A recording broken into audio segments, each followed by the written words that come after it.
ಗೋವಾ ಮೂಲದ ಅಪ್ರಾಪ್ತ ಬಾಲಕ ಕೇರಳದಿಂದ ಗೋವಾ ಕಡೆಗೆ ಸಾಗುವ ರೈಲಿನಲ್ಲಿ ಸಂಚರಿಸುತ್ತಿದ್ದ ಈತ ಮನೆಯಲ್ಲಿ ಹೇಳದೆ ಬಂದಿರುವುದನ್ನು ತಿಳಿದ ರೈಲ್ವೆ ರಕ್ಷಣಾ ದಳದ ಪೊಲೀಸರು ಮಕ್ಕಳ ರಕ್ಷಣಾ ಘಟಕಕ್ಕೆ ಮಾಹಿತಿಯನ್ನ ನೀಡಿ ರಕ್ಷಿಸಿದ್ದಾರೆ.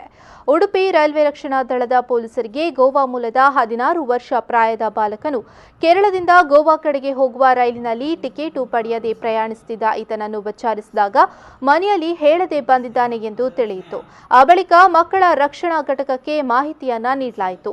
ರಕ್ಷಣಾ ಘಟಕದ ಕಾನೂನು ಪರಿವೀಕ್ಷಣಾಧಿಕಾರಿ ಭೇಟಿ ನೀಡಿ ವಿಚಾರಿಸಿದಾಗ ವಿಪರೀತ ಸಿಗರೆಟ್ ಸೇವನೆ ಚಟ ಇರುವ ಬಗ್ಗೆ ಮಾಹಿತಿ ತಿಳಿದು ಬಂದಿದ್ದು, ಪೋಷಕರ ಬಗ್ಗೆ ಮಾಹಿತಿ ಪಡೆದು ಬಾಲಕನನ್ನು ಹೆಚ್ಚಿನ ಆಪ್ತ ಸಮಾಲೋಚನೆ ಮತ್ತು ಚಿಕಿತ್ಸೆಗಾಗಿ ಉಡುಪಿಯ ಆಸ್ಪತ್ರೆಗೆ ದಾಖಲಿಸಲಾಗಿದೆ.